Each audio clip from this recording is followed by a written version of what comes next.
Since so many of you enjoyed the first video I made on customers, and if you haven't seen that, you can click right here. Here it is, as promised, part 2 of why customers are idiots. This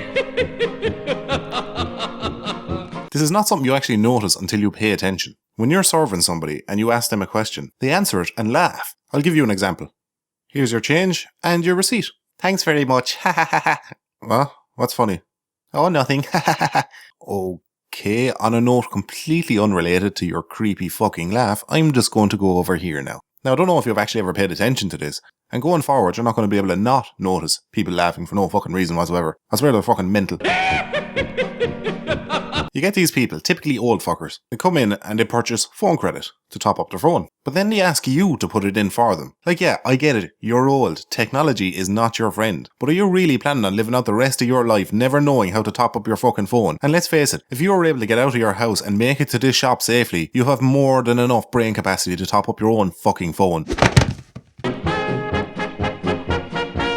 Some customers can't take directions. They actually can't. They'll ask you where something is in the shop, you will tell them, but none of that information goes in. You might as well be telling them the intricate workings of the universe. And if you don't know what I mean, it goes a little something like this. Where's the tea bags? I can show you. They're just down this way. No, you're okay. You can just tell me where they are. Okay. They're just down the third aisle, second row on your left, just under the top shelf. Sorry? The third aisle. No. The next one. Yeah, that's the one. They're not on the bottom shelf. The second shelf from the top. They're biscuits. It's the shelf to your left. Your left. Your fucking left. Do you not know your left from your fuck? Oh, never mind, I'll come down. Everybody's working for the weekend. Excuse me, do you have any self-raising flour? No, sorry, I'm afraid we're all out of that at the moment. Oh, okay. Thank you. Hey Ducky, do we have any self-raising flour left? No, we don't, no. That's so strange. What is? A guy literally just asked me like 2 seconds ago if we have any self-raising flour, and I told him no. Wait a minute. You!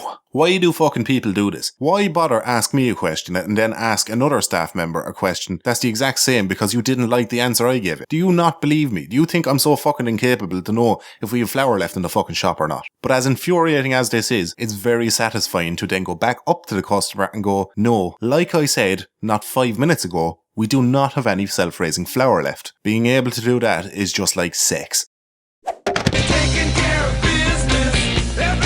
Customer comes up to the counter, they want to return something that's broken. You explain to them in a very calm and reasonable tone about why you cannot take back broken items. Customer realises that this situation is not panning out how they'd like it, and that's when they deliver this line.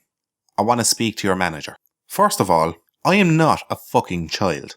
You told me what you want, and I told you in a very clear and concise way why it cannot happen, so now you want to speak to my manager.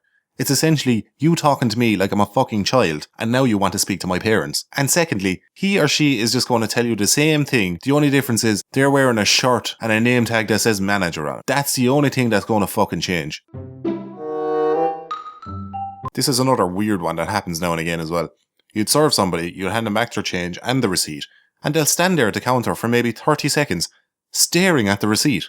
They're only short of pulling out a fucking magnifying glass and analysing every minute fucking detail on it, because they want to see if you overcharged them for an item or gave them back the wrong change. Basically what the customer is saying is, you're so fucking incompetent looking that I'm going to analyse my receipt to make sure you didn't make any fuck up. But if your trust issues run that deep, you've bigger fucking problems in life than being overcharged for a punnet of mushrooms. You ain't shit without a badge and a gun, fuck the law! People returning shit without receipts happens all the fucking time. And they do it in the most irrational fucking way possible. Like somebody will come back to return something and say something like, I don't want this, I just want my money back. And you'll be like, yeah, okay, give me out your receipt. I don't have my receipt. Okay, well I need your receipt in order to refund an item. Well, I didn't know I needed a receipt.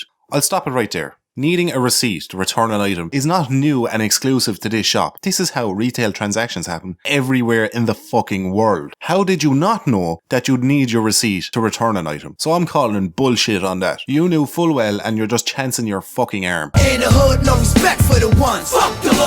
I'd like to return this, but I don't have a receipt. Okay? So you can't return it. What do you mean? You need a receipt as proof of purchase. But I bought it here. Sure, you served me. First off, I serve maybe about 600 or 700 people a day. So excuse me if I don't remember your ugly fucking mug. Which is quite surprising, seeing as not many people come into this shop with a face that looks like a bulldog licking piss off a nettle. Well, that's fucking stupid. I want to return my fucking item. This is pure fucking robbery. Why are you getting angry at me over this? When I handed you a receipt, you were responsible for keeping that receipt in order to return the item if needs be. If anything, I should be angry at you for getting angry at me over this. This is your fuck up. And secondly, I don't have a dog in this fight. This is just store policy. Stop attacking me like I'm making the fucking rules and I'm stopping you from getting this refund. I'm not out to get you, and just because you kick up a fucking hissy fit doesn't mean you can now get your way. I really don't understand why people get so irrationally angry at me. You'll have people at the counter losing their fucking minds because they can't return something. But look, if I'm to be real, I appreciate life can be cruel and things can happen which can result in us feeling like the world is out to get us. And I can sympathise with you. You've spent your hard-earned money on an item in a flurry of impulse, and later you suffered buyer's remorse that pushed you over the edge, keeping you awake at night. And I know it must be hard not being able to work up the strength to keep up the front you present to your husband and kids in order to keep things together, because things are not going so well at home. Your husband's eyes have begun to wander as time begins to ravish your body, and you're not the bright-eyed 20-something he felt for a long time ago. And raising 3 kids was harder than you originally thought, and it's taken its toll because your youngest is getting out of control and you just haven't the drive to keep him in line anymore. And sometimes you look at everyone in your life and wonder, do they really care about you? Or do I even really care about them? All these things torment you and more, and I completely understand. But I'm here to tell you, in this crazy world, we're all in this together. And sometimes you just gotta hang in there. So just because it means that much to you, I'll return your half-eaten jar of jam. Ah, for fuck!